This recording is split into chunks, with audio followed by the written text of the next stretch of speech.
Some secrets are buried so deep, you think they'll stay hidden forever. But the earth has a way of giving up what was never meant to stay buried. Abram Cole thought he knew every sound his mountain made, the way the wind talked through the pines, how the rocks settled in the cold. But when that ancient tree fell on a calm spring morning, no storm in sight, something felt wrong. His dog Rye found it first, howling like his heart was breaking.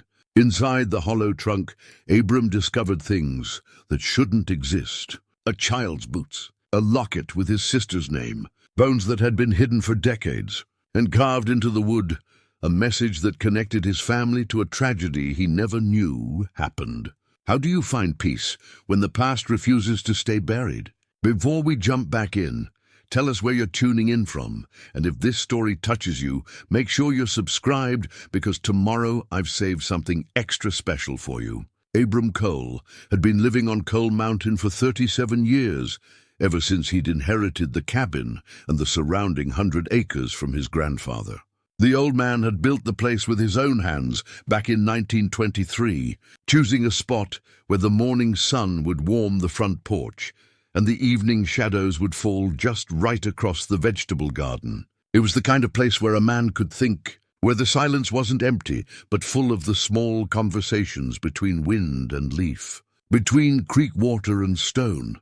The cabin sat in a natural clearing about halfway up the mountain's eastern face, surrounded by towering pines that had stood there long before any Cole had ever set foot on the land. From his front steps, Abram could see clear across the valley to the distant peaks, their snow-capped summits catching the first light of dawn and holding it like a promise. On clear days, he could make out the thin ribbon of smoke rising from the chimney of the Henley place. 15 miles down the mountain, the closest neighbors he had, Rye, had come to him 3 winters ago. A half-starved pup someone had abandoned on the old logging road that wound up from the valley.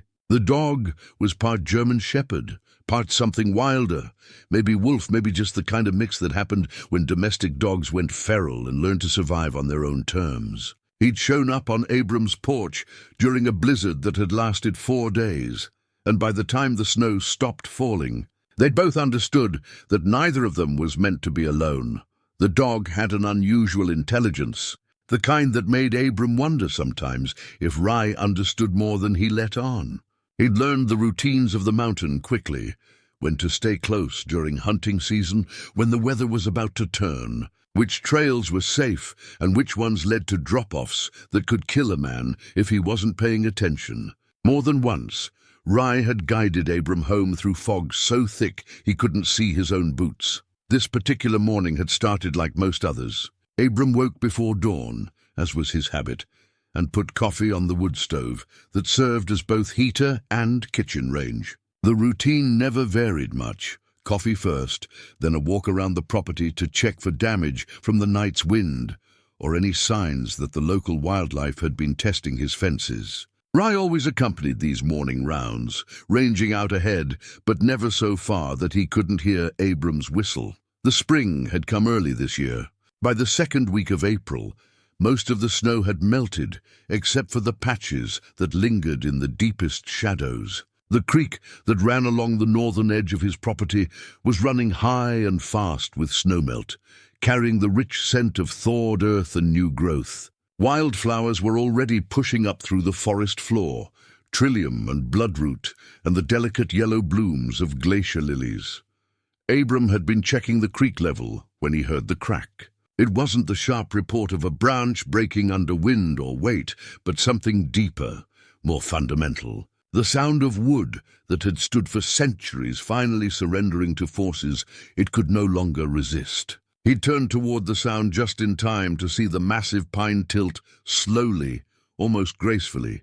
Before gravity claimed it, the tree had stood on a slight rise about 200 yards from the cabin, one of the giants that had been there since before his grandfather's time. Abram had always thought of it as a landmark, a fixed point in his personal geography. He'd used it to orient himself during whiteout conditions, and on summer evenings, he'd sometimes sit on the fallen log nearby and watch the sunset paint the far mountains in shades of gold and purple. But there had been no wind that morning, No storm clouds building on the horizon. The air had been still and clear, with that peculiar quality that mountain air has in spring when the last of winter's chill is finally loosening its grip. The tree's fall made no sense, and as Abram jogged toward the sound, he felt an uneasiness that had nothing to do with the loss of an old friend.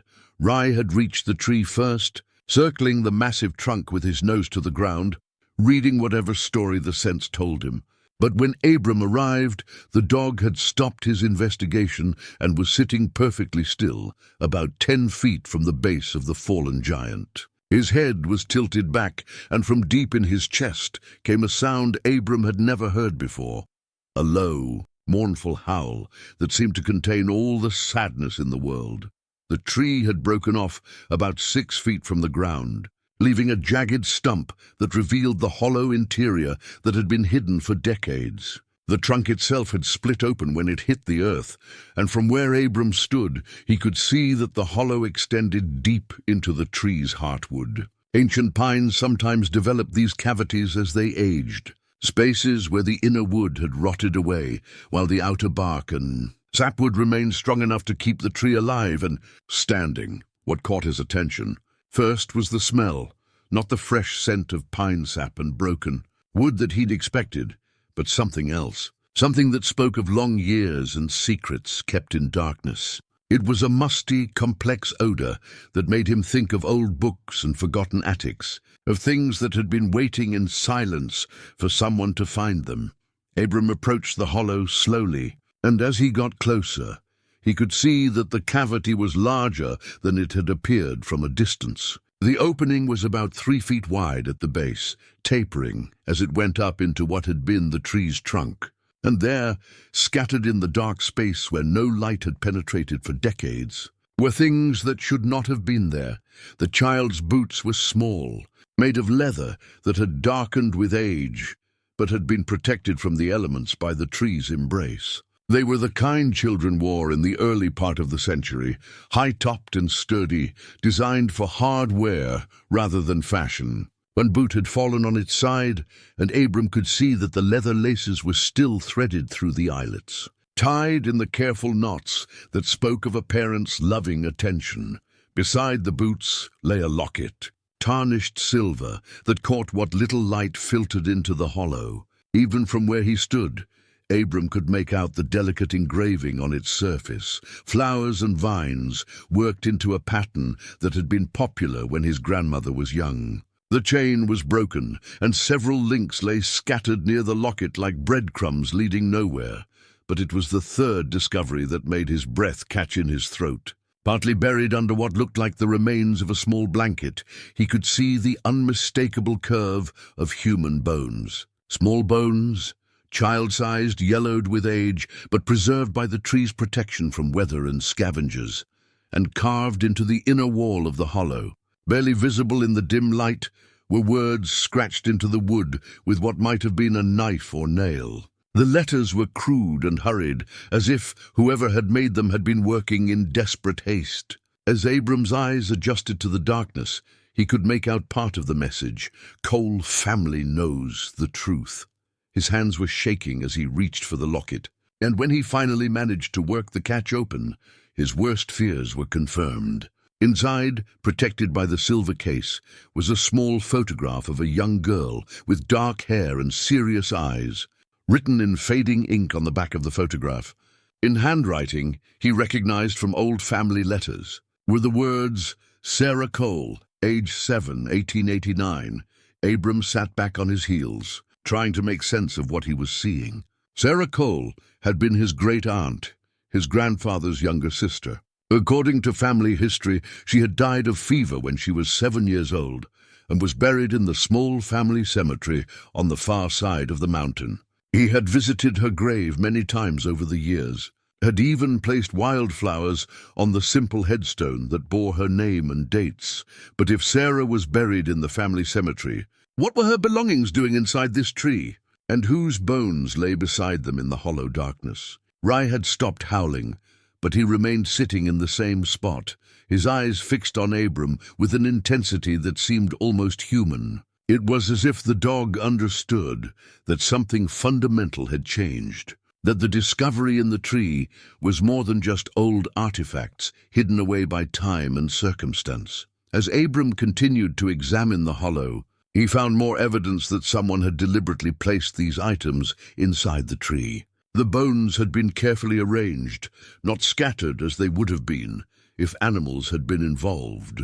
The boots had been placed side by side, as if their small owner had just stepped out of them. And the blanket, though deteriorated, showed signs of having been folded before being placed over the remains. This wasn't a hiding place chosen at random. Someone had selected this tree specifically, had somehow known about the hollow in its heart. They had climbed up to the opening, had arranged these things with care and purpose, and then had carved that message into the wood. But why? And what truth were they trying to preserve or expose? The morning sun had climbed higher while Abram knelt beside the fallen tree, and now it slanted through the forest canopy in long golden shafts that illuminated the scene with an almost ethereal quality. The discovery that had seemed so dark and mysterious in the early light now appeared almost peaceful, as if the tree had finally been able to release a burden it had carried for more than a century. But peace was the last thing Abram felt as he carefully gathered the artifacts and prepared to carry them back to the cabin. The locket, the photograph, the small boots, each item raised questions that had no easy answers. And underlying all of those questions was a deeper unease, a sense that his family's history was not what he had always believed it to be. As he walked back toward the cabin with Rye at his side, Abram found himself thinking about his grandfather, who had died when Abram was still a teenager. The old man had been a storyteller, full of tales about the early days on the mountain, about the challenges of building a life in such an isolated place. But he had never spoken much about his sister Sarah, except to say that losing her had been the greatest tragedy of his childhood. Now, with the evidence of the tree's secret weighing heavy in his hands, Abram wondered what other truths his grandfather might have taken to his grave. Back at the cabin, Abram spread the artifacts on his kitchen table and studied them under the bright light of the window. The photograph in the locket was clearer now, and there was no mistaking the family resemblance. Sarah Cole had the same dark eyes and stubborn jawline that ran through the Cole bloodline, the same serious expression that Abram recognized from old family portraits hanging on his walls, but it was the handwriting on the back of the photograph that troubled him most. He pulled out a wooden box from under his bed where he kept family documents, letters, deeds, and other papers that his grandfather had left him. Among them were several letters written by his great-grandfather, Samuel Cole, Sarah's father. The handwriting was identical. Samuel Cole had written Sarah's name and age on that photograph. But according to every family story Abram had ever heard, Samuel had watched his daughter die of fever and had buried her with his own hands in 1889. The grave marker was still there, weathered but readable, on the hill behind the cabin. Abram set the photograph aside and examined the small boots more carefully. They were well made, expensive for the time period, with intricate stitching along the seams. The leather was supple despite its age, suggesting it had been treated with care before being placed in the tree. Inside one boot, barely visible, were initials carved into the leather sole. S.C. The locket itself was a puzzle too. It was clearly valuable, made of solid silver with delicate engraving work that would have cost a family like the Coles a significant sum. The chain had been broken violently, not worn through with age, but snapped as if it had been torn from someone's neck. One end of the chain showed scratches that looked like teeth marks. As the afternoon wore on, Abram found himself returning again and again to the message carved inside the tree. Cole family knows the truth. The words were roughly carved, but deliberate, and they had been cut deep enough into the wood to survive decades of growth and weather. Whoever had left that message had wanted it to be found eventually. But what truth? And why hide it inside a tree that might not fall for another century?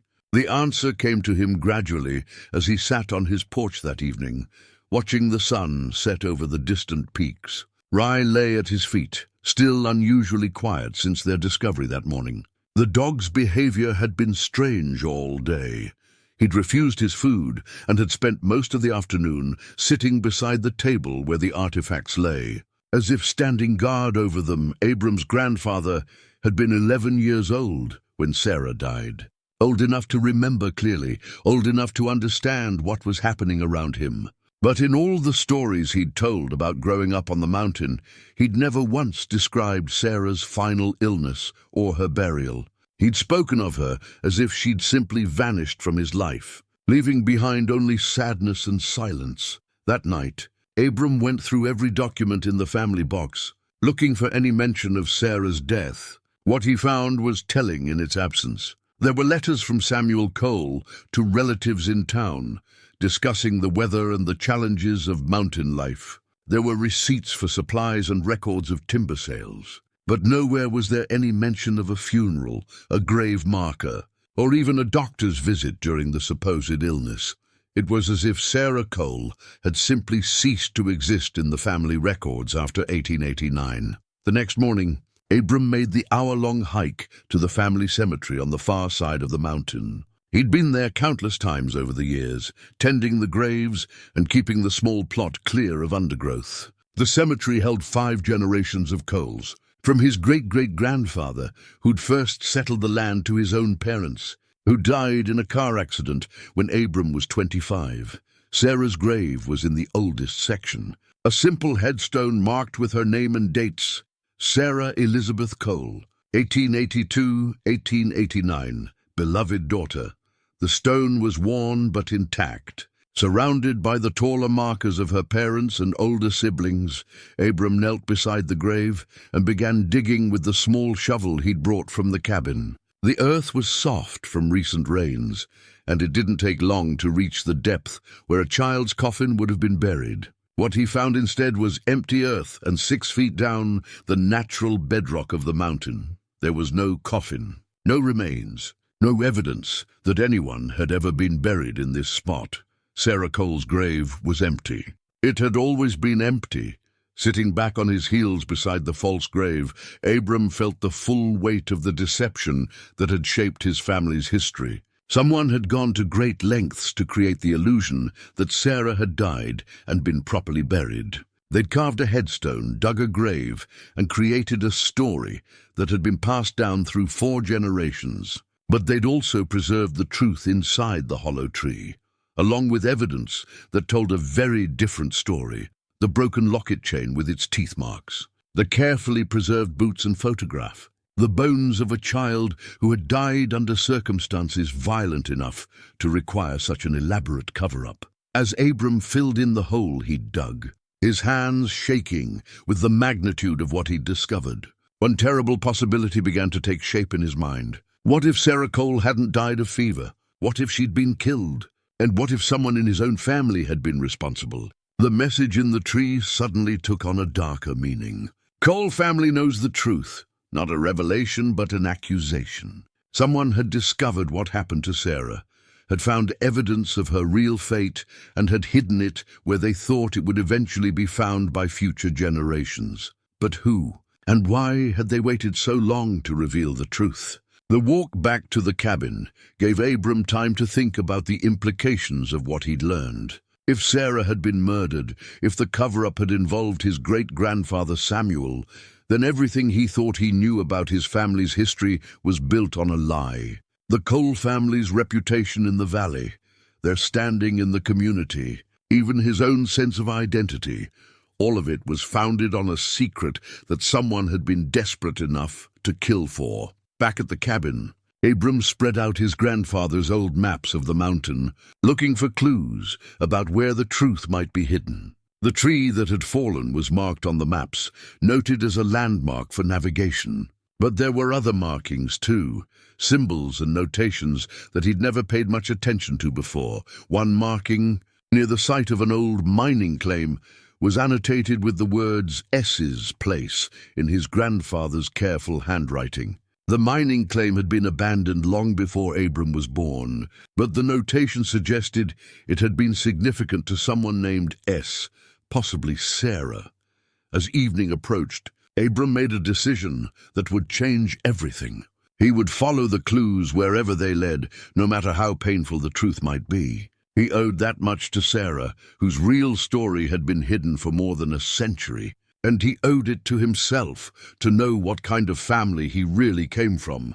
But first, he needed to understand who had left the evidence in the tree. The handwriting in the carved message was different from the inscription on Sarah's photograph. Someone else had known about Sarah's fate and had tried to preserve the evidence. Someone who had access to her personal belongings, but who couldn't, or dared not, reveal the truth openly. Rye seemed to sense the change in Abram's mood. The dog had been restless all day, pacing the cabin and whining softly whenever Abram examined the artifacts. Now, as darkness fell over the mountain, Rye took up position by the front door, ears pricked and alert, as if he expected someone to come calling, and perhaps someone would. If Abram's growing suspicions were correct, if Sarah Cole had been murdered and the crime covered up, then there might be others who knew the truth. Others who had been waiting for the tree to fall and the secret to be revealed. The mountain that had always been Abram's refuge suddenly felt less safe, less isolated. Every shadow could hide a threat. Every sound could signal danger. For the first time in 37 years of living alone on Cole Mountain, Abram found himself wishing he had neighbors close enough to call for help. But there was no going back now. The tree had fallen, the secret was out, and Abram Cole was about to learn that some family histories are written in blood. The next morning brought an unexpected visitor. Abram was examining his grandfather's maps more carefully when he heard the distant rumble of an engine making its way up the mountain road. Vehicles were rare enough on Cole Mountain that Rye began barking before the sound was even clearly audible. And by the time the old pickup truck came into view, both man and dog were waiting on the front porch. The truck belonged to Doc Henley, whose family had been the Coles' nearest neighbors for 3 generations. Marcus Henley was in his 70s now, a retired physician who had delivered most of the babies in the valley and tended to their ailments until age forced him to pass his practice to a younger doctor in town. He'd known Abram since childhood and had been one of the few people to visit regularly after Abram's parents died. "Morning, Abram," Doc said, as he climbed stiffly from the truck. "Heard you had some excitement up here yesterday." Tom Brennan was checking his fence line down near Willow Creek and said he heard a big tree come down. "Everything all right?" Abram felt a chill that had nothing to do with the morning air. News traveled fast in a small valley, even when the nearest neighbors were miles apart. "Just an old pine finally gave up," he said carefully. "No damage to the cabin or anything important," Doc nodded, but his eyes were sharp behind his wire-rimmed glasses. He'd been a doctor too long not to notice when someone was holding something back. "Mind if I come in for coffee? These old bones don't handle the mountain roads like they used to." They sat at the kitchen table, and Abram was grateful he'd thought to put the artifacts away before Doc's arrival. The old physician was observant by nature and training, and questions about century-old bones and lockets would be hard to explain. But as they talked about the weather and the early spring, Abram found himself studying Doc's face for any sign that he knew more than he was letting on. "You know," Doc said after his second cup of coffee, "your grandfather used to tell me stories about the old days on this mountain.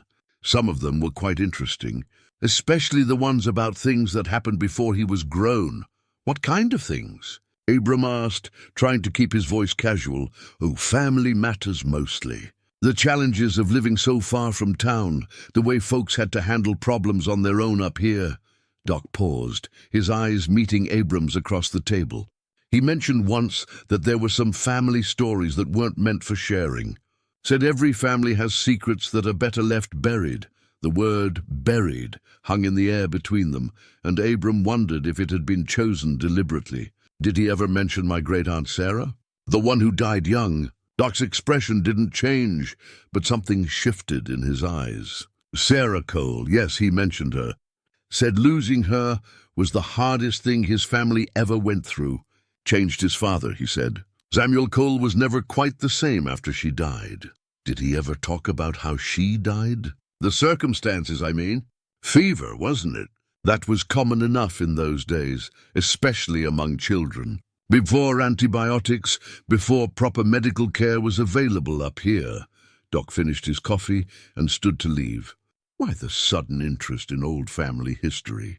Abram walked him to the truck, choosing his words carefully. Just been thinking about the past lately. Living alone up here gives a man time to wonder about his roots. Doc climbed into his truck, but didn't immediately start the engine. Abram, if you ever find anything, documents, letters, anything that raises questions about the old days, you might want to think carefully before you go digging too deep. Sometimes the past is better left alone. After Doc drove away, Abram sat on his porch for a long time, thinking about the conversation. The old physician had clearly known more than he'd said, and his warning about leaving the past alone suggested that others in the valley might be aware of secrets surrounding Sarah Cole's death. But how many people knew, and why had they all remained silent for so long?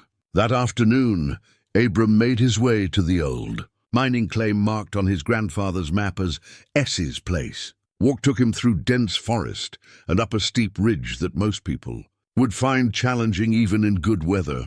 It was the kind of place a child might go to hide, or where someone might take a child who didn't want to be found.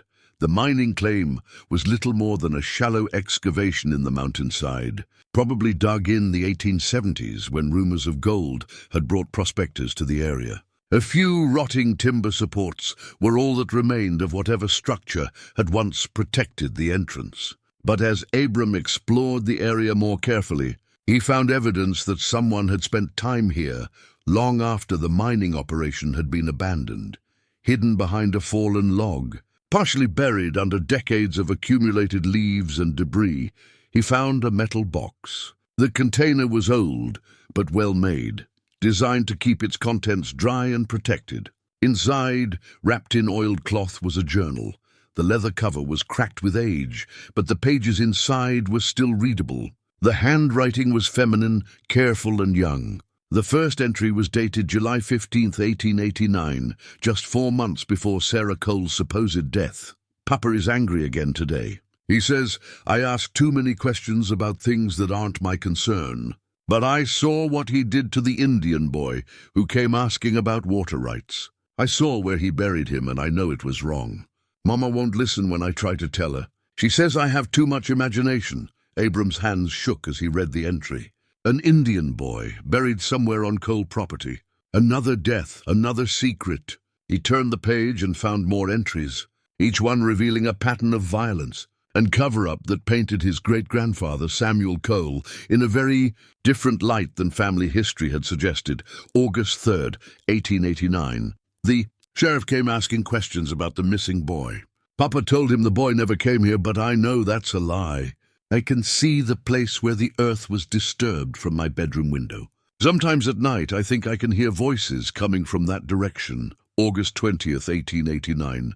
I found Papa's gun hidden in the barn. There's blood on the barrel and he gets angry when I ask about it. He says if I don't stop asking questions, I might end up like others who couldn't mind their own business. September 15th, 1889. I'm scared now. Papa caught me writing in this journal and said if he finds it again, he'll make sure I never write anything again. I'm going to hide it in the old mine where he'll never think to look. If something happens to me, maybe someone will find this someday and know the truth. The final entry was dated October 30th, 1889, just a week before Sarah's official death date. Papa knows I saw him with the money. The bags of gold coins that man brought him for keeping quiet about the railroad land deals. I heard them talking about people who had to be removed because they knew too much. Papa saw me listening at the door. He smiled, but it wasn't a nice smile. He said accidents happen to little girls who see things they shouldn't. I'm going to run away tonight. If I can get to town, maybe the sheriff will believe me. But I'm afraid Papa will catch me first. Abram closed the journal and sat back against the cold stone of the mountainside. Sarah Cole hadn't died of fever. She'd been murdered by her own father to keep her from exposing his crimes. The elaborate cover-up, the false grave, the story about illness, all of it had been designed to hide the fact that Samuel Cole had killed his own daughter to protect his secret deals and cover up previous murders. But someone else had known the truth. Someone had taken Sarah's belongings and hidden them in the tree, along with evidence of what had really happened. The broken locket chain suggested there had been a struggle, that Sarah had fought before she died. The teeth marks could have been from an animal, or they could have been from something else entirely. As Abram made his way back to the cabin, the journal clutched tightly in his hands. He found himself looking at the familiar landscape with new eyes. How many other secrets were buried on Cole Mountain? How many other victims had been silenced to protect Samuel Cole's reputation and wealth? And most importantly, who else knew the truth? Doc Henley's warning suggested that the knowledge hadn't died with Samuel Cole. Someone in the valley was still keeping the secret, still protecting the family's reputation, even after all these years. That night, as Abram sat by his fire reading Sarah's journal entries over and over again, Rye began growling low in his throat. The dog was staring out the window toward the tree line, his hackles raised and his body tense with alert aggression. Someone was out there in the darkness, watching the cabin. Someone who might have seen Abram retrieve the journal from the old mine. Someone who knew that the secrets were finally coming to light and might be willing to kill again to keep them buried. Abram didn't sleep that night. He sat in his chair by the window with his grandfather's old hunting rifle across his knees, watching the tree line for any sign of movement. Rye remained on alert beside him, occasionally lifting his head to test the air for scents that might reveal the identity of their watcher. Around 3 a.m, the dog's ears perked up, and he padded silently to the back door. Abram followed, moving carefully to avoid the creaky floorboard near the kitchen table.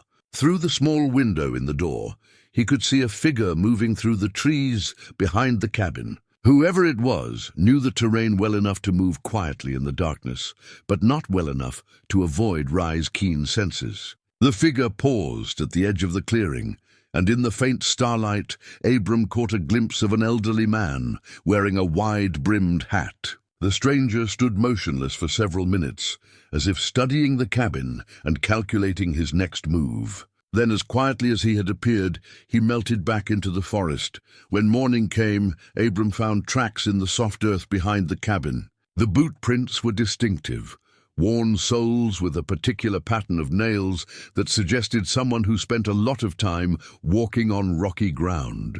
More interesting was what he found near where the man had stood, a small piece of paper wrapped around a stone, clearly meant to be thrown at the cabin door, but apparently abandoned when the stranger realized he was being watched. The note was written in the same careful handwriting Abram recognized from his grandfather's maps.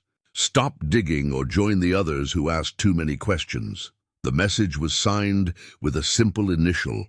Abram stared at the note for a long time, his mind racing through the implications. H could be Henley, which would mean Doc's friendly visit the day before had been more of a reconnaissance mission than a social call. But it could also be someone else entirely, someone whose family had been involved in the cover-up from the beginning. Later that morning, Abram made a decision that he knew was risky but necessary. He loaded Sarah's journal and the other artifacts into his truck and drove down the mountain to the county courthouse in Pine Valley. If he was going to uncover the full truth about his family's past, he needed access to official records that might corroborate Sarah's account of her father's crimes. The courthouse was a stone building that had served the county since 1895, and its basement archives contained records going back to the area's first European settlement. The clerk, a middle-aged woman named Helen Morrison,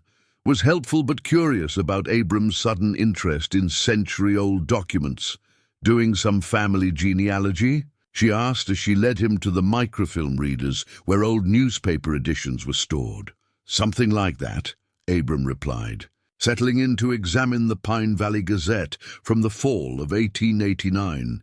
What he found in those yellowed pages was illuminating. The October 15th, 1889 edition carried a small notice about a missing Shoshone youth named Running Bear, who had disappeared while traveling through the valley to visit relatives in the south. The boy's family had offered a reward for information about his whereabouts, but subsequent editions of the paper made no mention of the case being resolved. More interesting was a series of articles from late 1889 about irregularities in railroad land purchases in the area. Several local ranchers had apparently received large payments for land that was later determined to have unclear title. The articles suggested that someone with inside knowledge of surveying errors had been profiting by selling the same parcels to multiple buyers. The final relevant article was Sarah Cole's obituary, published November 15th, 1889. It was brief and unremarkable, except for one detail. It mentioned that she had been buried in a private family ceremony with no outside witnesses. Due to the contagious nature of her illness, Abram photographed the relevant pages with his phone, then moved on to the official death records for 1889, Sarah's death certificate listed the cause as brain fever, brought on by childhood illness, and it was signed by Dr. Edmund Henley, Doc's grandfather. The pieces were falling into place now. The Henley family had been involved in the cover-up from the beginning, providing the medical authority needed to make Sarah's false death certificate official. 3 generations of Henleys had kept the secret, and now Doc was warning Abram to stop investigating before he uncovered truths that powerful families in the valley had spent over a century protecting. But who was the mysterious H who had left the warning? If it wasn't Doc Henley himself, then someone else with connections to the original conspiracy was still alive and still willing to protect the secret. On his way back up the mountain, Abram stopped at the Pine Valley Library to research property records from the 1880s. What he discovered there made him understand the scope of what his great-grandfather had been involved in. Samuel Cole had owned significantly more land than family stories suggested, and much of it had been acquired through questionable transactions in the months before and after Sarah's death. The librarian, an elderly man named George Whitman, noticed Abram's interest in the old records and struck up a conversation. "You're one of the Mountain Coles, aren't you?" he asked. "I remember your grandfather from when I was a boy. He used to come to town every few months for supplies. Did you know him well?" "Well enough." He was a quiet man, kept to himself mostly, but he was generous when it came to the church and the school. Always made sure his donations were anonymous, though. George paused, studying Abram's face. "Funny thing about your family. There were always stories about money that came from somewhere other than timber and farming. Some folks said your great-grandfather had found gold up on that mountain, but others thought it came from less honest sources." "What kind of sources?" George lowered his voice, even though they were alone in the library. "There were rumors about deals with the railroad companies, about land that was sold multiple times to different buyers. And some folks said Samuel Cole knew things about certain disappearances that he never shared with the law." Abram felt a chill as he realized how widespread the suspicions about his family had been. "Disappearances?" "Indian boy went missing in 1889. A surveyor from back east vanished a year later. Couple of prospectors who were asking questions about land claims just up and disappeared without collecting their gear from the boarding house." George shook his head. "Of course, this was wild country back then. Lots of ways a man could meet his end without anyone being to blame. But Abram was beginning to understand that someone had been to blame, and that someone was his own great-grandfather. Samuel Cole hadn't just killed his daughter. He'd been responsible for multiple deaths, all designed to protect his illegal land dealings and hidden wealth. The drive back up the mountain gave Abram time to think about his next move. He had enough evidence now to piece together what had happened to Sarah, but he still didn't know who had preserved her belongings in the tree or who was currently trying to intimidate him into stopping his investigation. More importantly, he didn't know how far the current conspiracy extended. If the Henley family was still involved, if there were others in the valley who knew the truth and were willing to kill to protect it. Then Abram might be in more danger than he realized. As he pulled into his driveway, he noticed immediately that something was wrong. The front door of his cabin was standing open, and Rye was nowhere to be seen. Abram grabbed his rifle from the gun rack in his truck and approached the cabin carefully, using the trees for cover.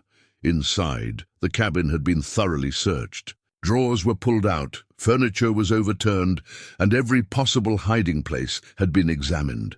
Whoever had done this had been looking for something specific, and they'd been willing to break into an occupied home in broad daylight to find it, but it was the message carved into his kitchen table that made Abram's blood run cold. Last warning! The dog is safe for now. They had taken Rye, and the implication was clear. Stop investigating, or the dog would suffer the same fate as Sarah Cole and the others who had asked too many questions.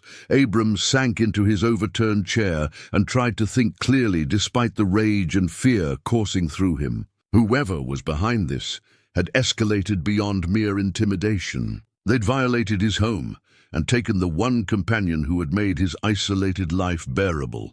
But they'd also made a mistake. By taking Rye, they'd shown that they were still in the area, still watching, still actively working to protect secrets that should have died with Samuel Cole, and that meant Abram could find them. He spent the rest of the daylight hours putting his cabin back in order and preparing for what he now understood would be a confrontation. The people responsible for Sarah's death and the subsequent cover-up were still alive, still dangerous, and still willing to kill to protect their secret. But this time, they'd chosen the wrong victim. Abram Cole might be a solitary mountain man, but he was also the descendant of survivors, and he'd inherited more than just his great-grandfather's land. He'd inherited the determination that had kept the Cole family alive and thriving in one of the harshest environments in the country, and now he was going to use that determination to get his dog back and finally expose the truth about what had happened to Sarah Cole. That night, Abram prepared for war. He cleaned and loaded every weapon in the cabin, his grandfather's old Winchester, a more modern hunting rifle, and the .45 pistol he'd inherited from his father. He packed a backpack with supplies for several days in the wilderness, knowing that whoever had taken Rye wouldn't be found easily. But first, he needed to understand his enemy better. Using the boot prints he'd found behind his cabin, Abram began tracking the intruder's path through the forest. The trail led downhill toward the old logging road, but it also revealed something else. The person who had been watching his cabin walked with a slight limp, favoring his left leg. The tracks eventually reached a point where a vehicle had been parked, but not before Abram found something that made him reconsider everything he thought he knew about the situation. Caught on a thorny bush about head-high was a small piece of fabric, dark blue wool, the kind used in expensive winter coats. But more telling was what was pinned to the fabric, a small silver badge, tarnished with age but still readable. It was a railroad company badge, dated 1889, with the initials J.H. engraved beneath the company logo. Abram stared at the badge for a long time, trying to understand its significance. J.H. could be someone from the Henley family, but the railroad connection suggested something deeper. According to Sarah's journal, her father had been involved in corrupt land deals with railroad companies. Had someone from that era survived to continue protecting the secret? Or was this badge a family heirloom, passed down to someone who inherited both the knowledge and the responsibility for keeping it buried? The next morning brought unexpected help. Abram heard a vehicle approaching and was surprised to see not Doc Henley's familiar pickup, but a newer truck belonging to Sheriff Tom Brennan. The sheriff was a man in his 50s, competent and respected. But he'd grown up in the valley and might have divided loyalties when it came to old family secrets. "Morning, Abram," Brennan said as he climbed out of his truck. "Got a report that your place might have been broken into. Everything all right up here?" Abram studied the sheriff's face, trying to decide how much to reveal. "Someone did go through the cabin yesterday while I was in town. Took my dog." "Took your dog?" Brennan's eyebrows rose. "That's a new one." Any idea who might want to steal a mountain dog? Could be connected to some family history I've been researching lately. Seems like someone doesn't want me digging into old records. The sheriff's expression grew more serious. What kind of old records? Abram made a decision to trust him, at least partially. He showed Brennan the railroad badge and explained about finding the artifacts in the fallen tree. He didn't mention Sarah's journal. That evidence was too dangerous to share until he knew more about who could be trusted. Brennan examined the badge carefully, then handed it back. This is interesting. The railroad company that owned this badge was involved in some questionable land deals back in the 1880s. There was a federal investigation, but nothing ever came of it. Too many important people would have been implicated. Important people like my great-grandfather. Samuel Cole was mentioned in some of the reports, yes. But so were a lot of other prominent families in the valley. Brennan paused, seeming to weigh his words carefully. Abram, I have to ask, have you found anything else? Documents, letters, anything that might shed light on what really happened back then? The question was loaded with implications. Either the sheriff was genuinely trying to help, or he was fishing for information on behalf of the people who had taken Rye. Abram decided to test him. If I had found something like that, hypothetically, what would you advise me to do with it? Hypothetically, I'd say bring it to me immediately. There are still people in this valley whose families were involved in those old scandals, and some of them have a lot to lose if certain truths came to light. Brennan met Abram's eyes directly. And I'd say that anyone investigating those old secrets should be very careful about who they trust. It was a warning, but it could be interpreted two ways. Either Brennan was alerting Abram to danger, or he was subtly threatening him. The ambiguity was probably intentional. After the sheriff left, Abram decided to take a more direct approach. Using his grandfather's detailed maps of the mountain, he identified every structure and landmark within a 10-mile radius of his cabin. If someone was holding Rye nearby, they'd need a secure location with shelter and water access. One possibility stood out: the old Henley hunting cabin, built in the 1920s on a remote section of their property about 8 miles north of Abram's place. It was accessible by an overgrown logging road and had been abandoned for years, but it would provide perfect isolation for someone who wanted to keep a captive animal without being discovered. The hike to the Henley cabin took Abram through some of the most rugged terrain on the mountain. He moved carefully, using game trails and natural cover to avoid being seen. If he was wrong about the location, he didn't want to reveal his suspicions to anyone who might be watching. The cabin came into view just before sunset, a weathered structure that had clearly been neglected for years. But there were recent signs of activity: tire tracks in the mud, footprints around the building, and most importantly, the sound of a dog barking from somewhere inside. Abram circled the cabin carefully, noting that there was only one vehicle parked nearby, an old Jeep with mud-covered license plates. Through a grimy window, he could see into the main room, where an elderly man sat at a rough wooden table. The man was facing away from the window, but his posture and the shape of his shoulders were familiar. It was Doc Henley, but not the kindly physician who had visited Abram's cabin. This was a man under stress, hunched over what appeared to be old documents spread across the table. And on the table beside the papers was a modern pistol. From another room came the sound of Rye whimpering, confirming that Abram had found the right place. But he'd also found more than he'd bargained for. Doc Henley wasn't just protecting old family secrets.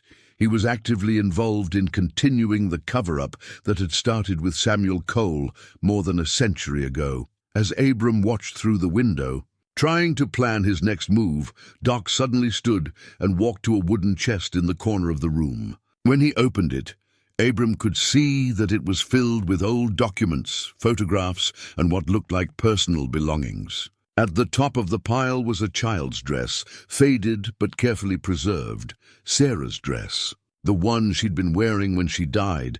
Doc handled the dress with reverence, almost tenderness, and for a moment his shoulders shook as if he were crying. Then he carefully folded it and placed it back in the chest. Along with what Abram now realized was a complete, collection of evidence related to Sarah Cole's murder. The Henley family hadn't just helped cover up the crime. They'd been collecting and preserving evidence of it for over a century. But why? Were they planning to eventually expose the truth, or were they keeping the evidence as insurance against other families involved in the conspiracy? As night fell completely, Abram heard voices approaching the cabin. Doc wasn't alone. He was meeting with someone else, someone who arrived on foot through the forest.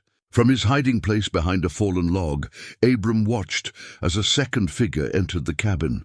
The newcomer was a woman, elderly but moving with the kind of purposeful energy that suggested she was accustomed to being in charge. When she stepped into the lamplight, Abram recognized her immediately. It was Helen Morrison, the courthouse clerk who had helped him research the old records. The woman who had seemed so helpful and innocent was apparently another member of the conspiracy to keep Sarah Cole's murder secret. But as Abram listened to their conversation through the thin cabin walls, he began to understand that the situation was far more complex than he'd realized.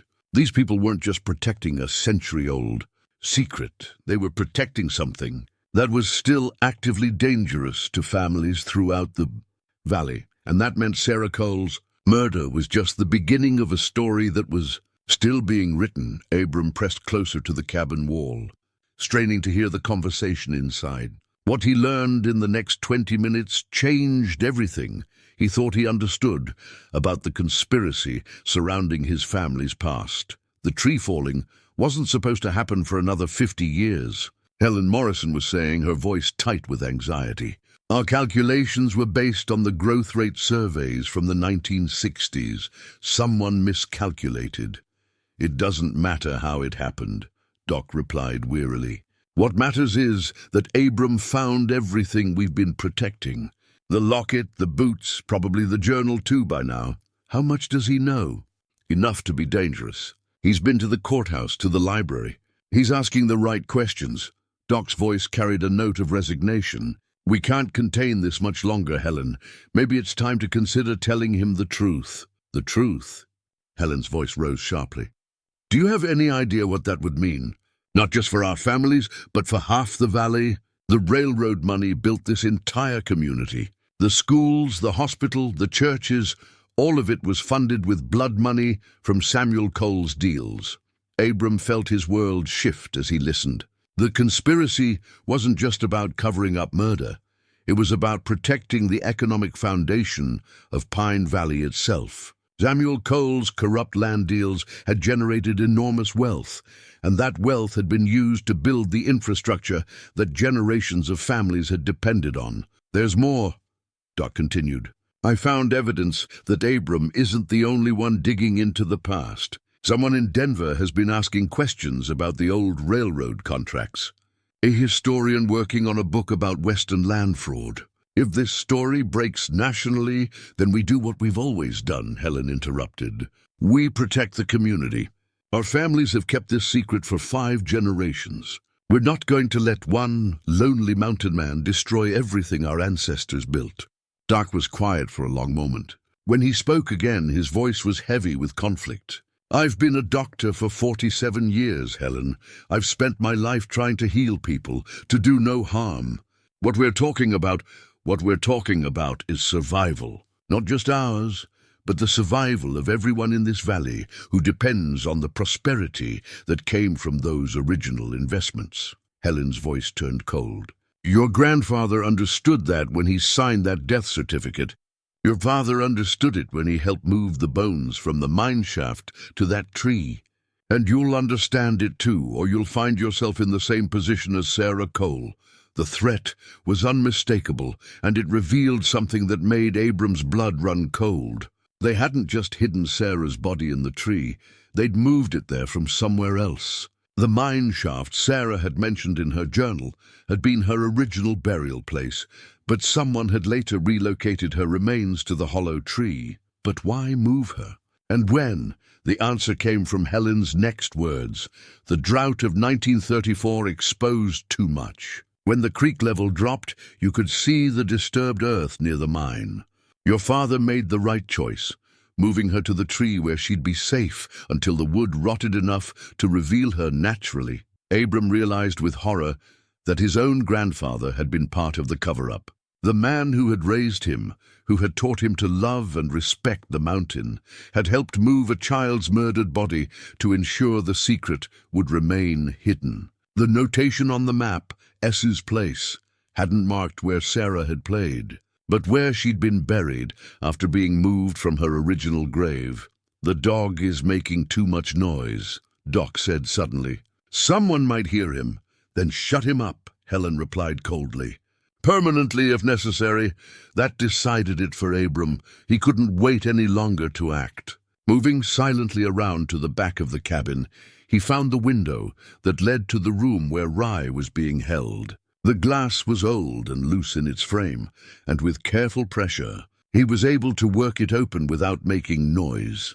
Rye was tied to a support beam in what had once been a bedroom, but his tail started wagging the moment he saw Abram's face at the window. The dog had enough sense to remain quiet as Abram cut through the rope with his hunting knife and lifted him through the window, but their escape didn't go unnoticed. As they reached the tree line, a shot rang out behind them, and Abram heard Helen shouting, "He was here!" He heard everything. Running through the forest at night with a dog was dangerous under the best circumstances, but Abram knew these woods better than anyone except his grandfather had. He led Rye along game trails that would be invisible to pursuers, using the creek beds and rocky outcroppings to mask their scent and footprints.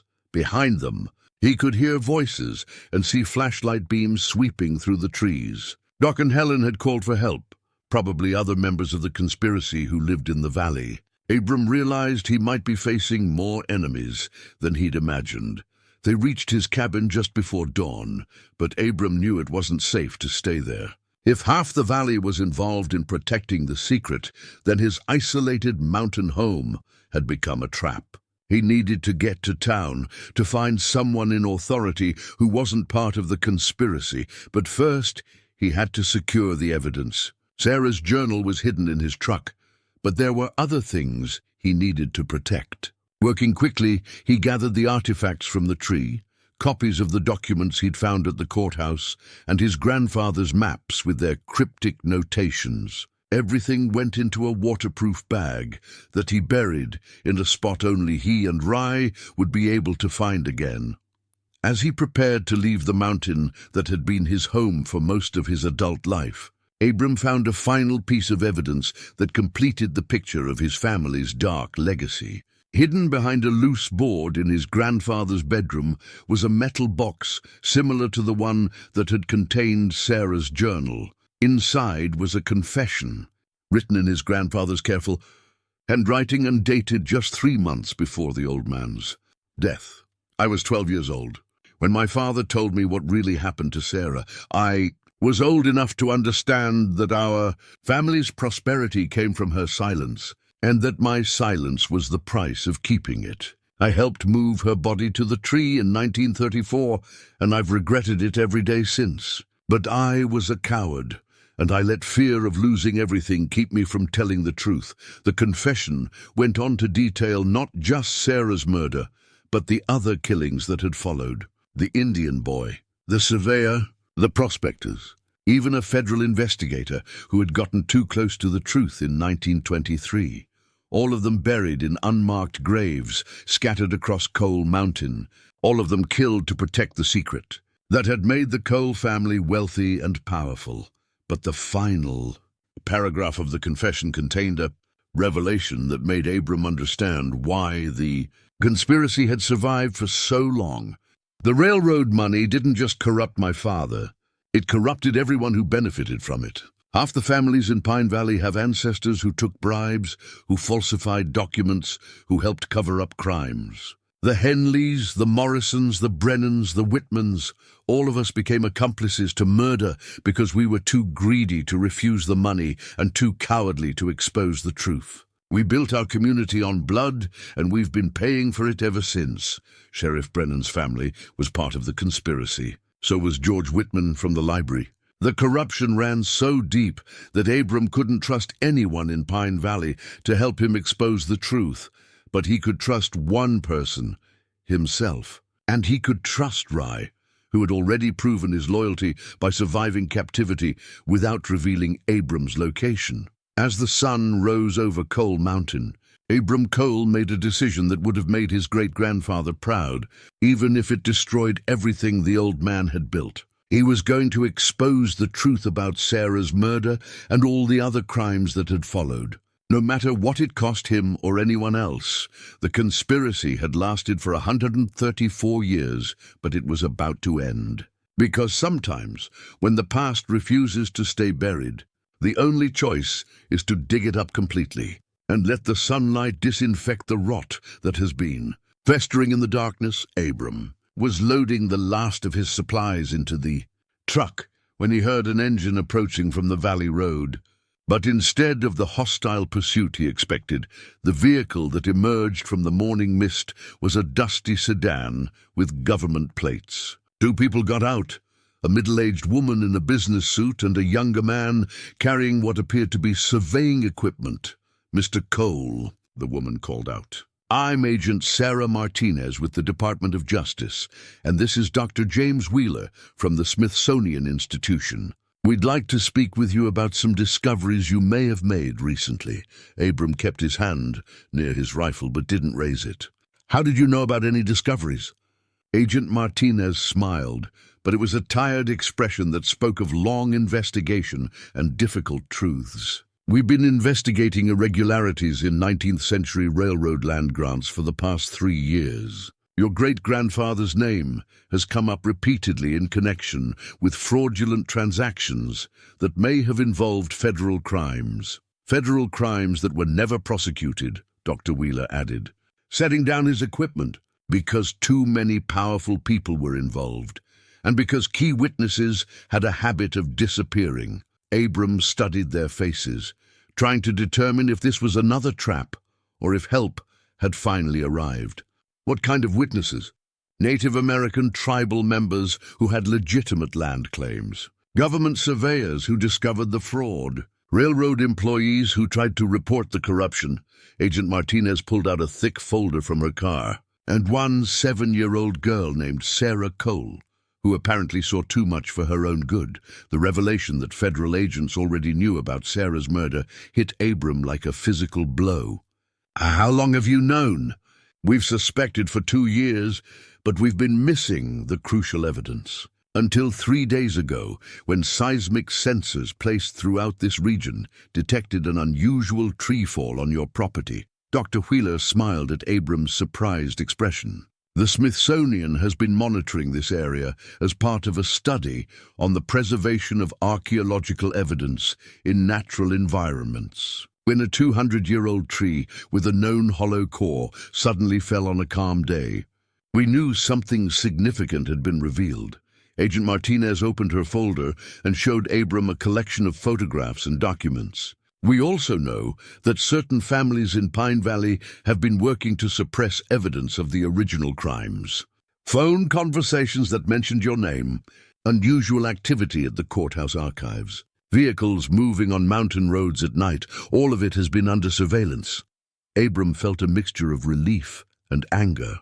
"You've been watching me this whole time? While they took my dog, while they threatened me?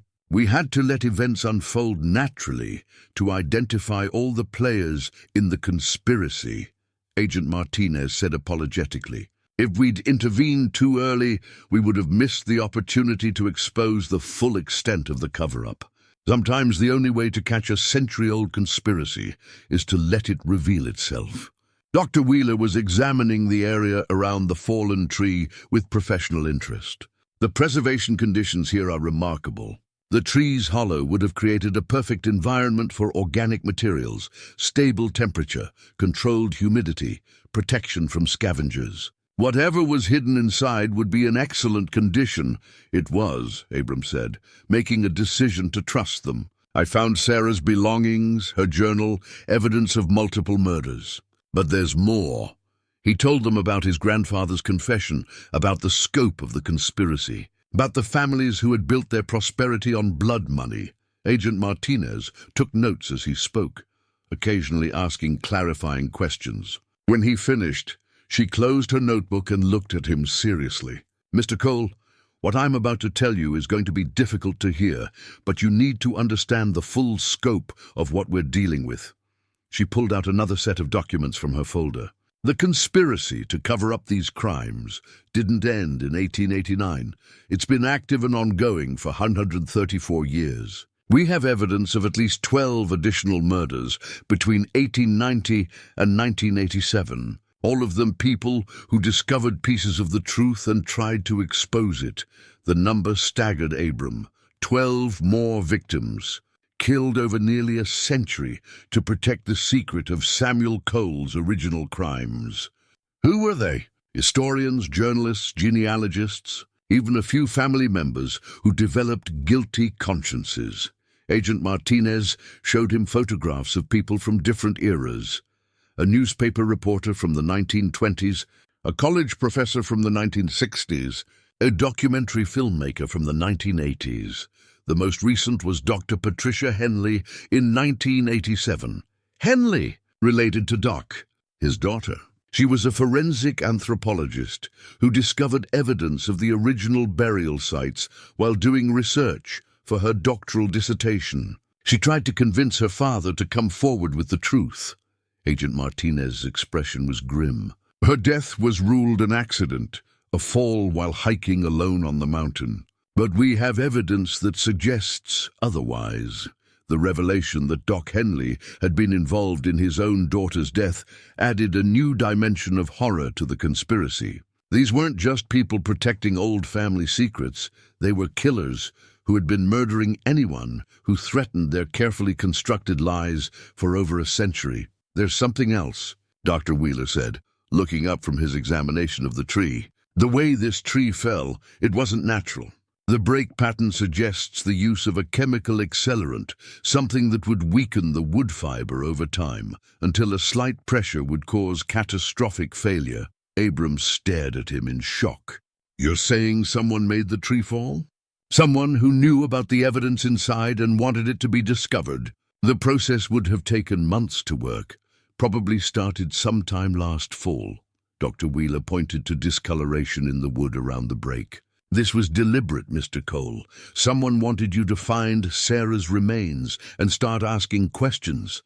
Agent Martinez was nodding as the pieces fell into place. "We suspected there might be a whistleblower inside the conspiracy.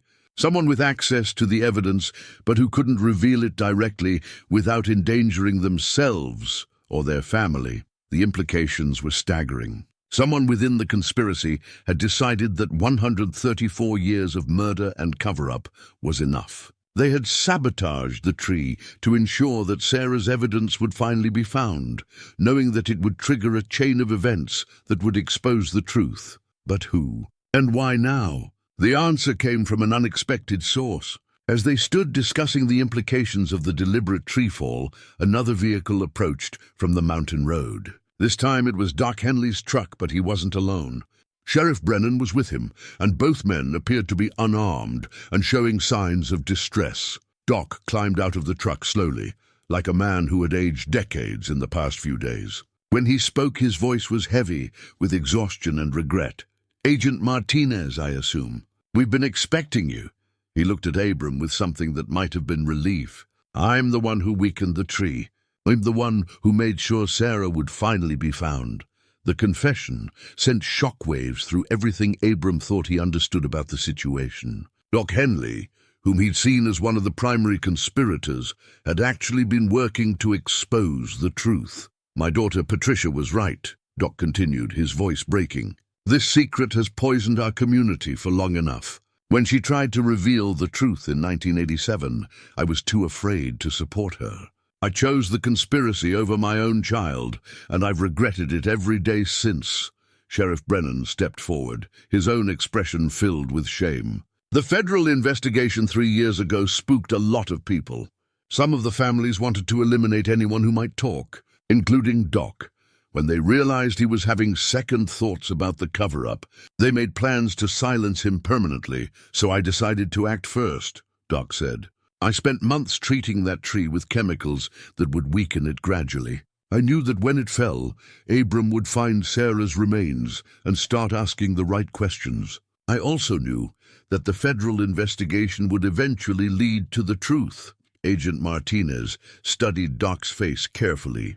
You've been protecting evidence for decades while planning to eventually expose it.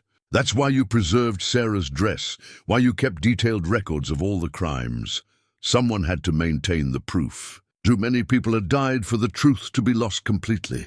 Doc pulled a key from his pocket and handed it to Agent Martinez. The storage unit in Pine Valley contains everything. Documents, photographs, personal belongings from all the victims. I've been keeping it safe for the day when justice could finally be served. The plot twist was complete, but it raised new questions about the current danger. If Doc had been working to expose the conspiracy, who had taken Rye and threatened Abram? Who were the people still willing to kill to keep the secret buried? The answer came in the form of approaching vehicles.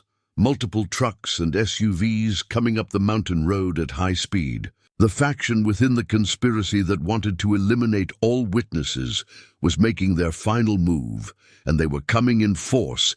Get down!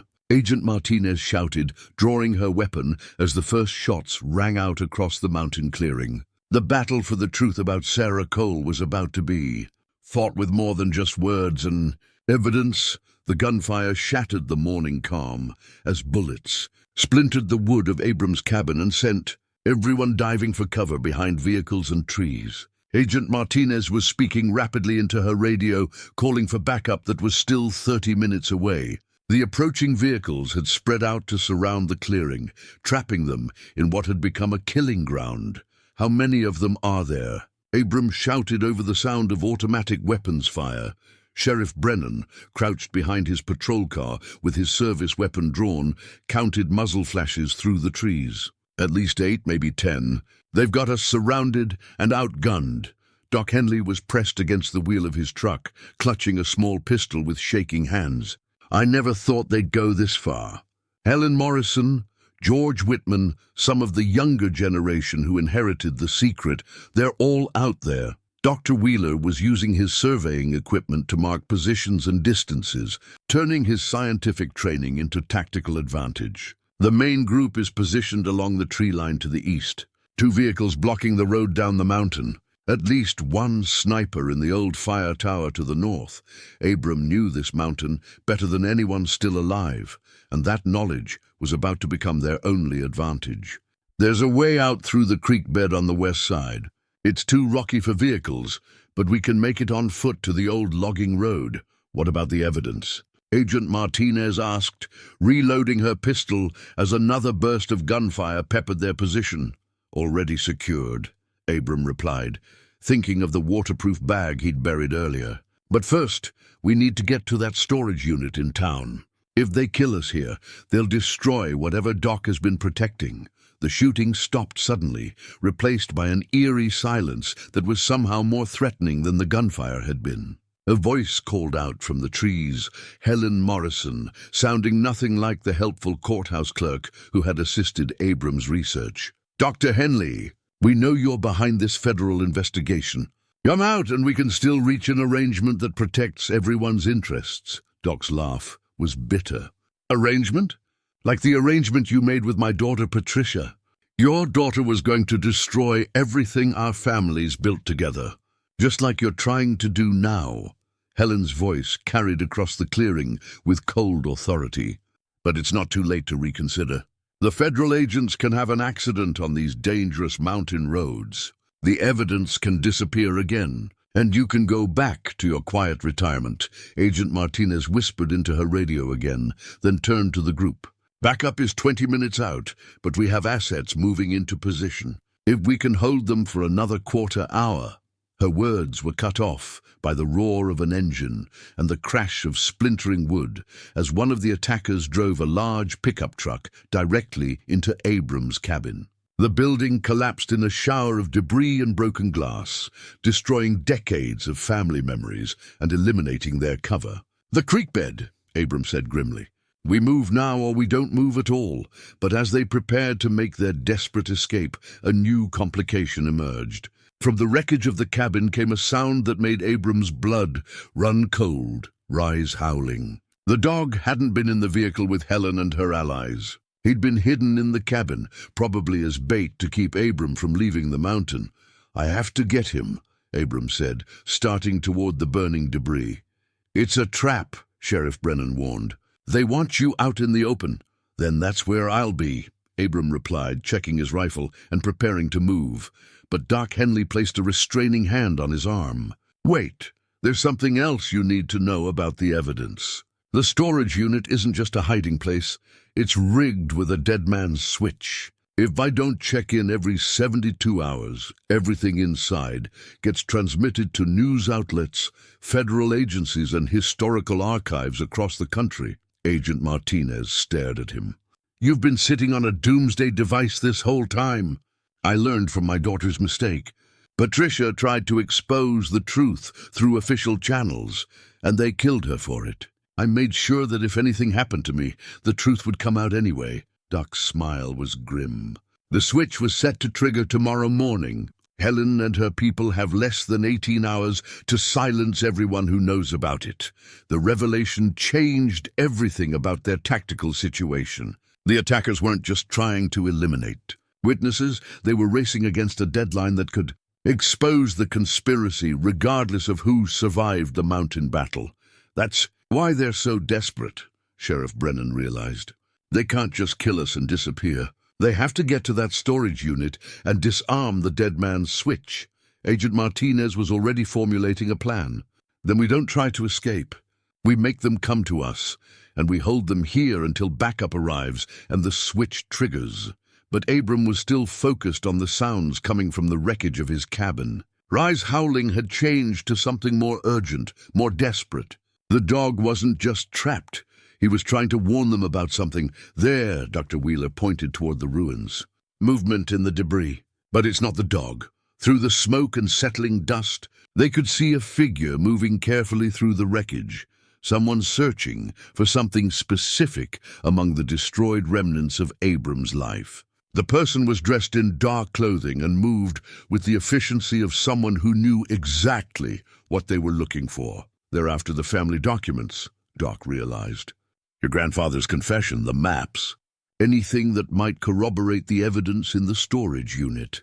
The searcher suddenly straightened and held up something that caught the light, a metal box that had survived the destruction. Abram recognized it immediately as the container that had held his grandfather's confession and the other family papers he hadn't had time to secure. "We can't let them have that," Agent Martinez said, raising her weapon, but before she could fire, the situation took another unexpected turn. The searcher in the ruins wasn't one of Helen Morrison's allies. It was a young woman Abram didn't recognize, someone who was clearly working against the attackers' interests. The woman spotted their group and made her way carefully toward them, using the wreckage for cover. When she was close enough to speak without shouting, she called out in a voice that carried decades of suppressed pain. "Mr. Cole, my name is Rebecca Henley. I'm Doc's granddaughter, and I'm Patricia Henley's daughter. I've been waiting 36 years for someone to finally expose the truth about what happened to my mother." The final piece of the puzzle fell into place. Patricia Henley's daughter had grown up knowing that her mother had been murdered, and she'd been planning her own investigation into the conspiracy. The young woman who'd been searching through the cabin ruins wasn't looking for evidence to destroy. She was trying to save it. "I've been monitoring their communications," Rebecca continued, holding up a sophisticated radio scanner. "They're planning to burn down the entire mountain to destroy any evidence they might have missed. They've got accelerants positioned throughout the forest, and they're going to make it look like a natural wildfire." The scope of their desperation was becoming clear. The conspirators weren't just willing to commit murder. They were prepared to destroy thousands of acres of wilderness and potentially kill innocent campers and hikers to cover their tracks. "How long do we have?" Agent Martinez asked. Rebecca checked her watch. "The fire teams are already in position.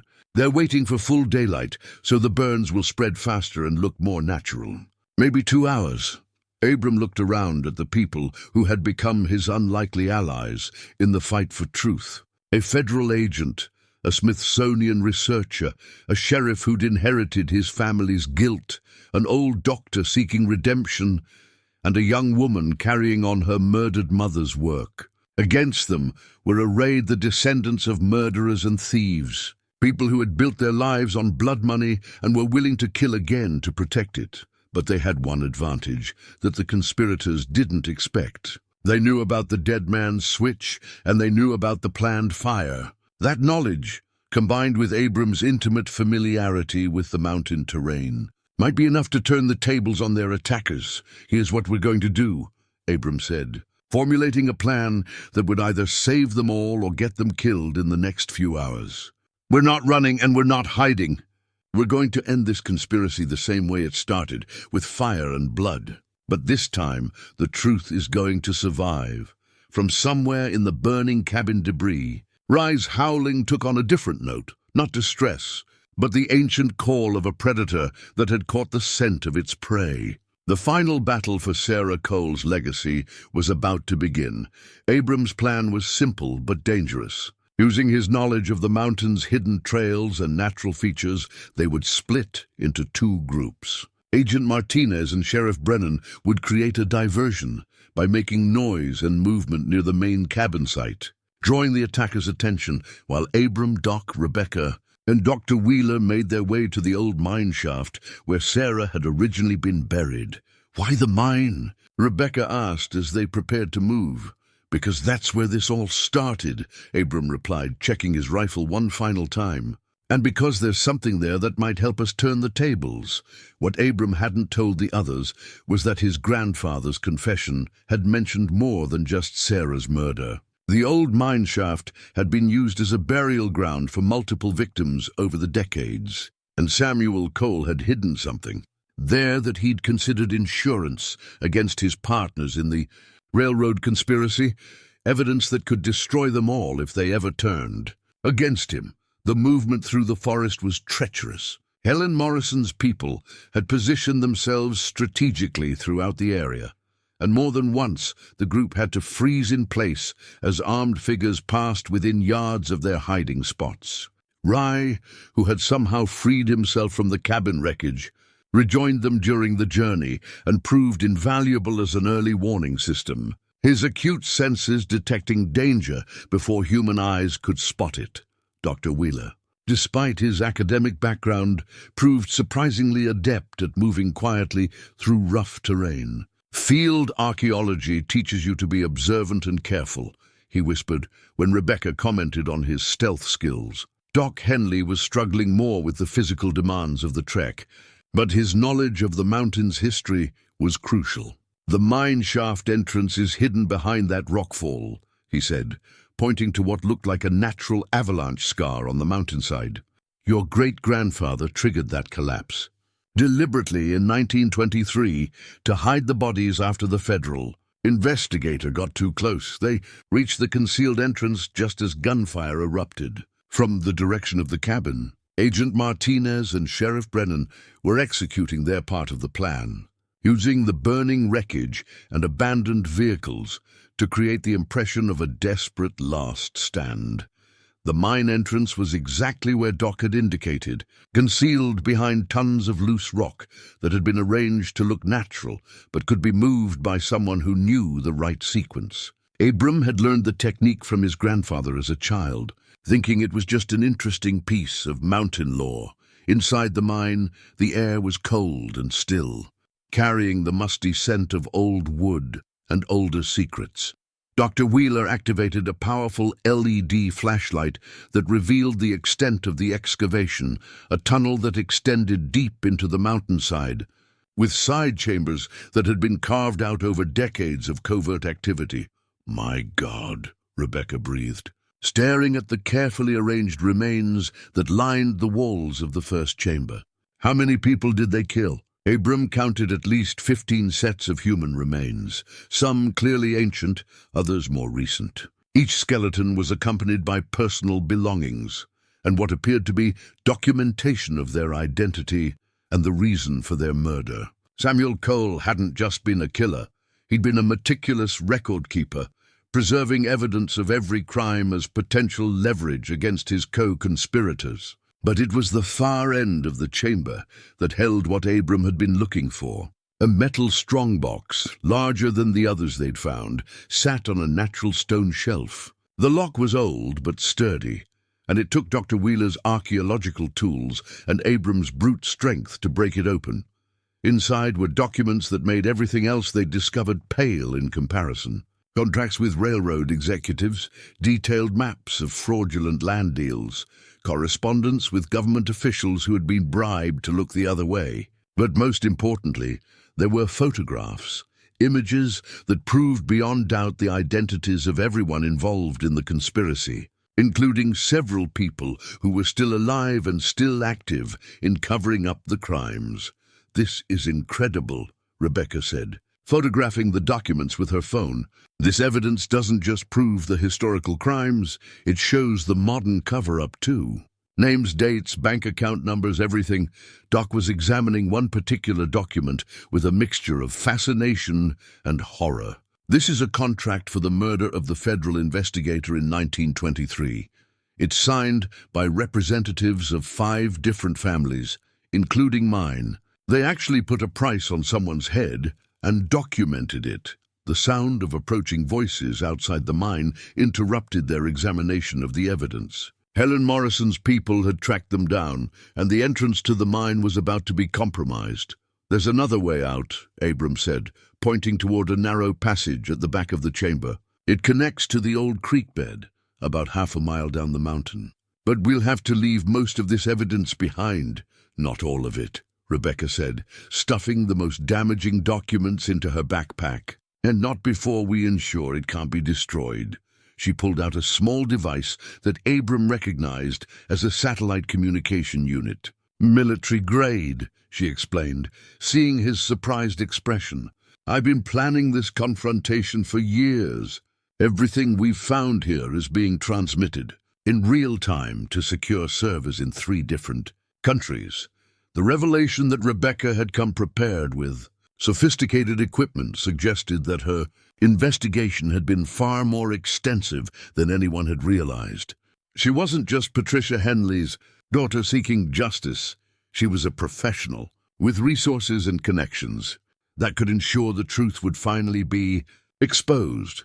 As they prepared to escape through the rear passage, Dr. Wheeler made one final discovery that changed everything. Behind the strongbox, hidden in a natural crevice in the rock wall, was a small metal cylinder that contained a rolled document. When he carefully unrolled it, the paper revealed itself to be a map marked with locations throughout the western United States. "This isn't just about Pine Valley," he said, studying the markings. "This conspiracy extends across multiple states. Railroad land fraud, mineral rights theft, government corruption.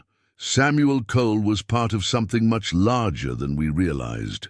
The map showed dozens of locations where similar crimes had been committed, each marked with symbols that indicated the type of fraud and the families involved. What had started as an investigation into one little girl's murder had uncovered evidence of a conspiracy that had operated across the American West for over 50 years. "We have to get this information to Agent Martinez," Abram said. But his words were cut off by the sound of explosions outside the mine. The attackers weren't just trying to capture them.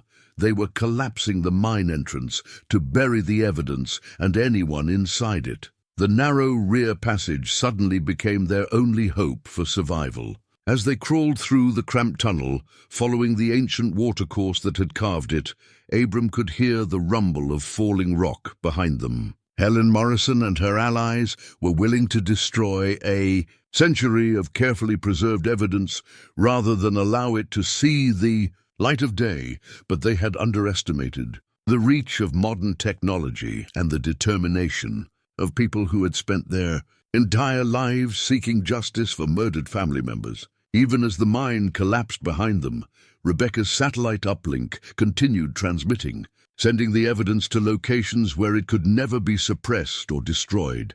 The passage finally opened onto the creek bed, and they emerged into daylight to find Agent Martinez and Sheriff Brennan waiting for them. The federal backup had finally arrived. Helicopters circling overhead and armed agents moving through the forest to surround the remaining conspirators. "Did you find what you were looking for?" Agent Martinez asked. Abram looked back at the collapsed mine entrance, then at the evidence-filled backpack Rebecca carried, then at the people who had risked their lives to expose a truth that had been buried for 134 years. "We found more than we were looking for," he said, "and Sarah Cole is finally going to get the justice she deserved."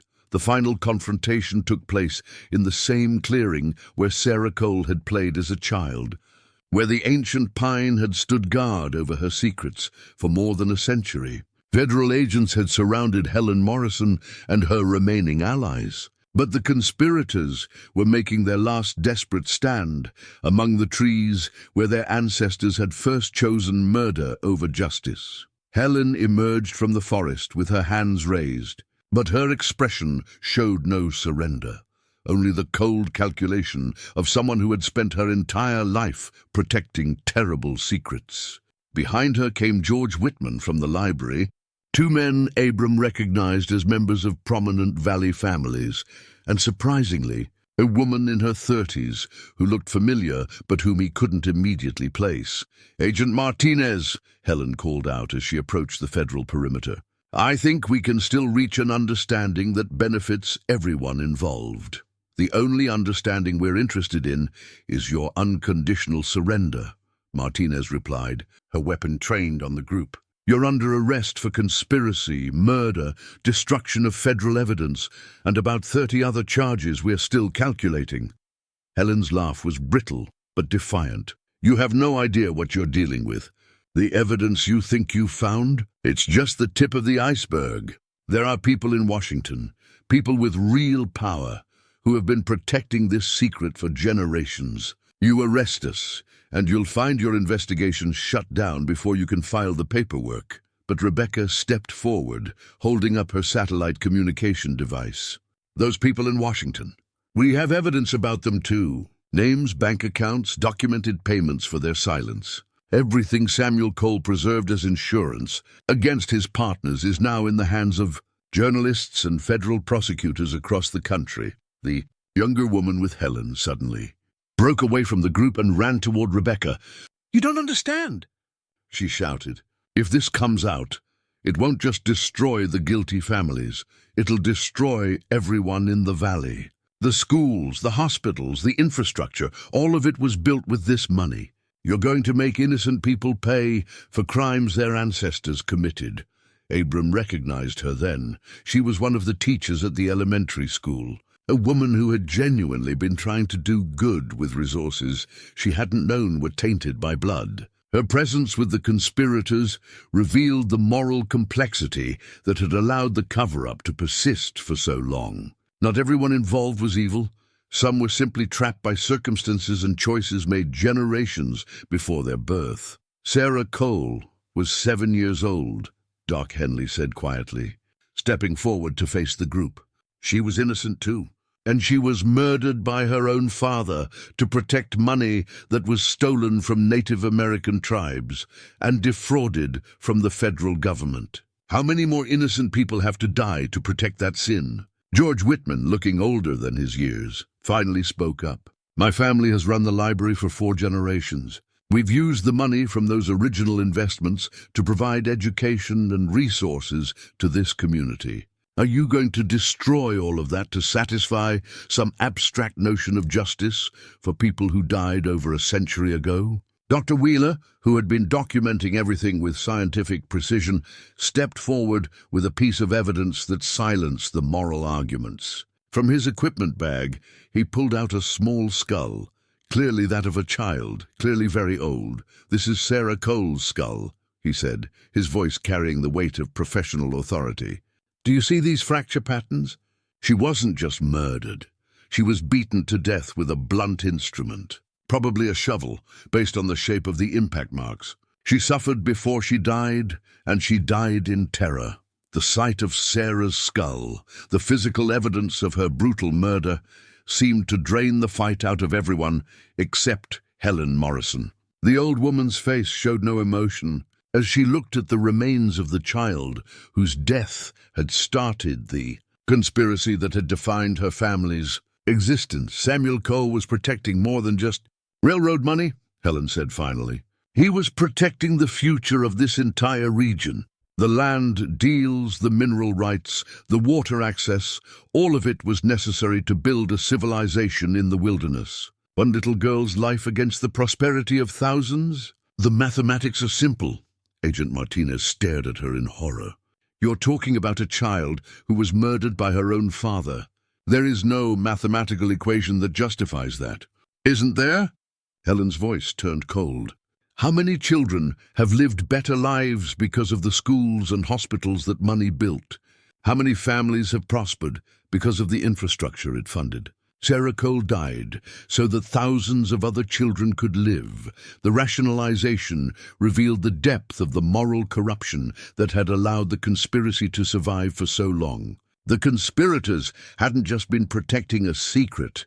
They'd been protecting a worldview that treated murder as an acceptable cost of progress. But it was Abram who provided the final word on their twisted logic. Walking over to where Rye sat beside the fallen tree, he knelt and placed his hand on the dog's head, drawing strength from the animal's simple loyalty and trust. My great-grandfather didn't kill Sarah to build schools and hospitals, he said, rising to face Helen. He killed her because she was going to expose him as a thief and a murderer. Everything that came after, all the good works, all the community building, that was just his. Descendants trying to buy forgiveness for a crime that can't be forgiven. The sound of approaching helicopters filled the air as additional federal agents arrived to process the crime scene and arrest the conspirators. But Helen Morrison made one final attempt to escape justice, pulling a concealed pistol and pointing it not at the agents, but at Rebecca. You've destroyed everything, she snarled. 4 generations of careful building, all ruined by one idealistic girl who couldn't leave the past alone.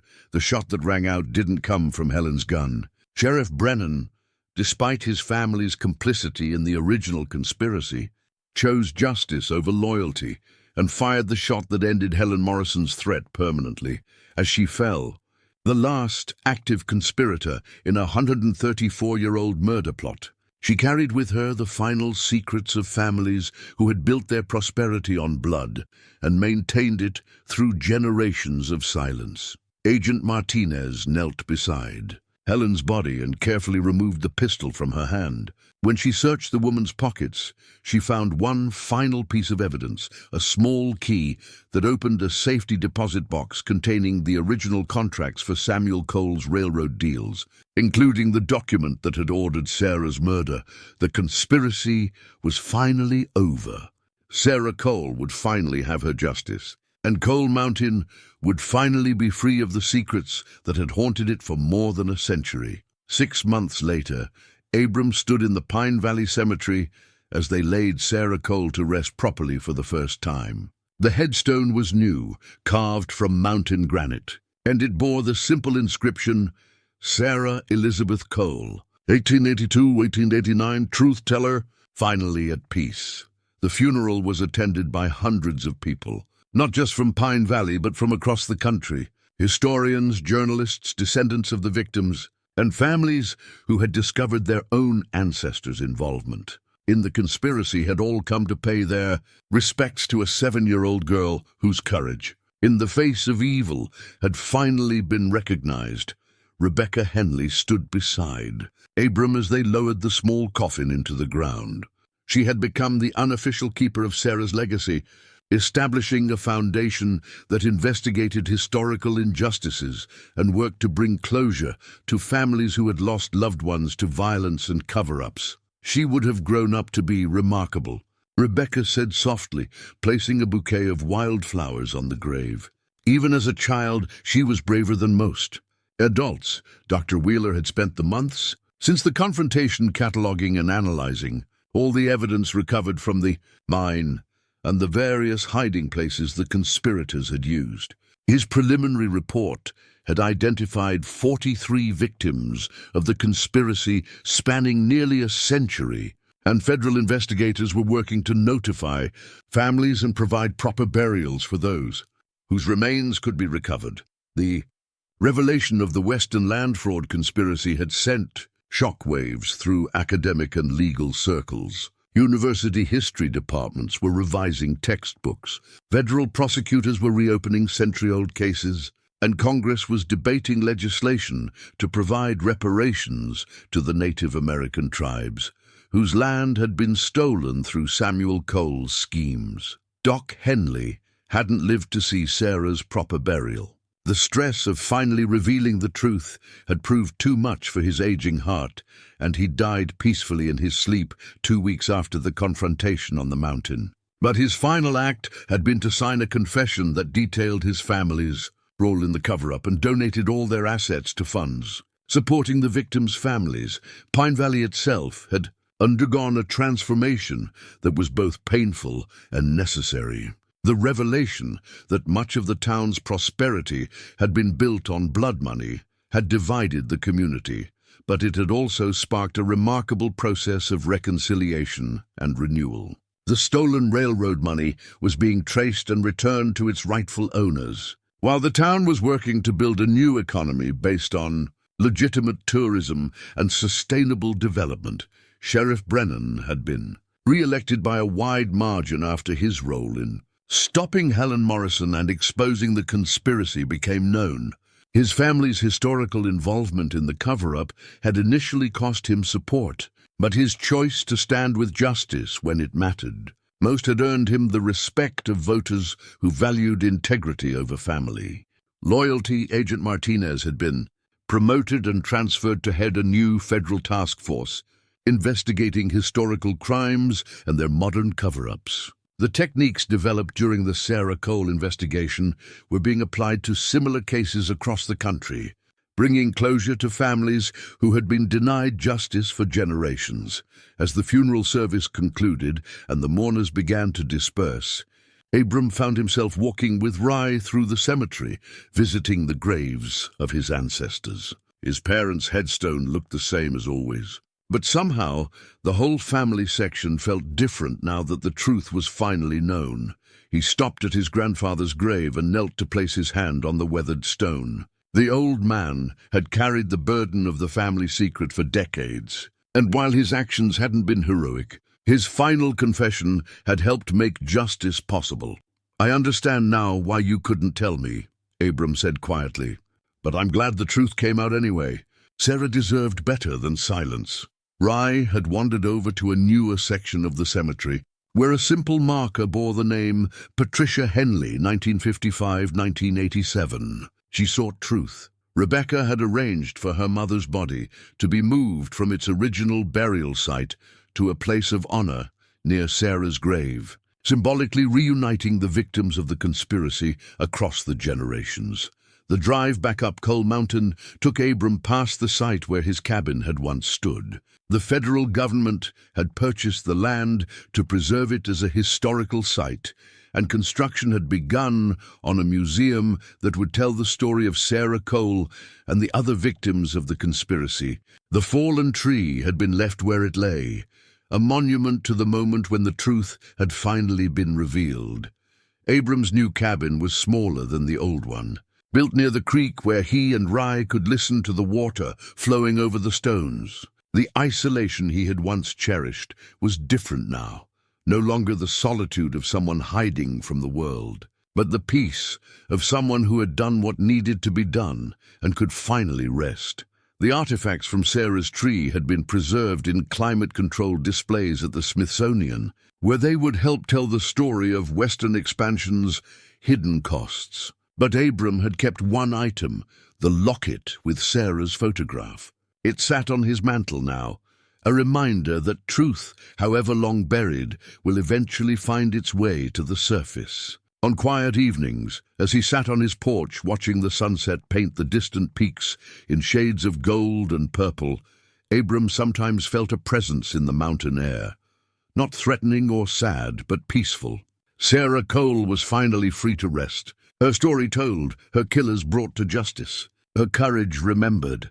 The mountain still spoke in groans and winds. But the voices that carried on the air now were those of the living, tourists and historians and families seeking closure, people who came to learn from the past rather than being haunted by it.